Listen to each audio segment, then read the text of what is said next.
I just googled it. I just googled it. I just googled it. Non, les technologies, ça rend pas idiot. C'est bien l'inverse. À l'arrivée du numérique, on a eu exactement les mêmes choses qu'on a eu quand il y a eu l'arrivée des livres et des écrits. Ils se sont dit, mais les humains ne vont plus avoir de mémoire parce que tout sera stocké dans les livres. Et c'est drôle parce que quand on reprend les écrits de Victor Hugo, on se retrouve exactement avec les mêmes formulations de phrases.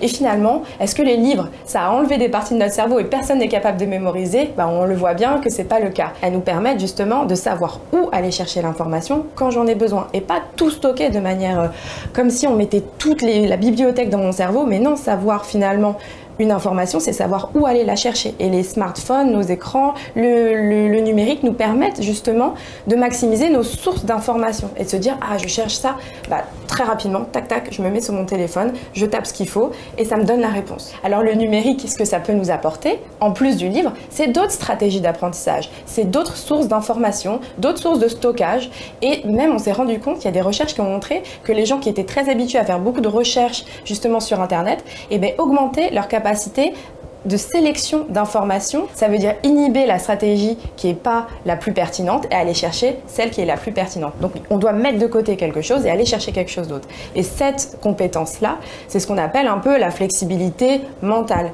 C'est de pouvoir s'adapter à différentes choses en fonction des contextes. On doit de plus en plus s'adapter, de plus en plus sélectionner de l'information et donc ça renforce ces compétences si on est bien guidé justement pour faire ça. Alors est-ce qu'il y a des modifications cérébrales derrière, des modifications de nos neurones? Ça on ne sait pas encore parce qu'on n'a pas encore le recul nécessaire pour comprendre comment 10 ans, 20 ans d'usage, ça va modifier vraiment structurellement des choses dans notre cerveau. Ce qu'on sait par contre, c'est que dès lors qu'on va utiliser quelque chose de nouveau, ça va changer. Il va y avoir des micro-changements au niveau de nos neurones. C'est ça en fait la plasticité cérébrale. C'est le fait que justement nos neurones se modulent, se modifient en fonction de notre environnement et des nouvelles choses qu'on fait dans la vie de tous les jours.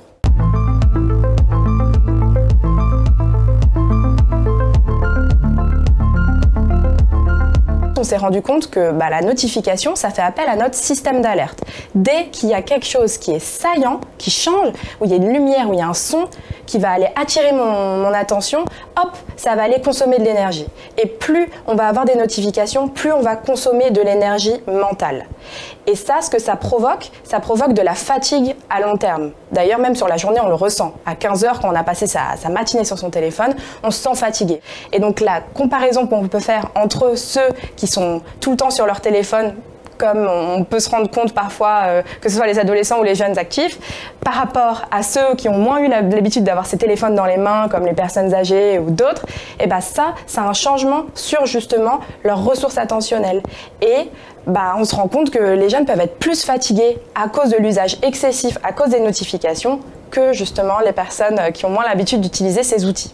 L'outil pour recharger ses batteries, par exemple, ça serait de prendre un café avec ses amis, d'aller discuter du dernier épisode de Game of Thrones, de faire un tour dans le parc ou dans le bois à côté de chez soi. Voilà ce que c'est une pause qui permet de recharger nos ressources mentales.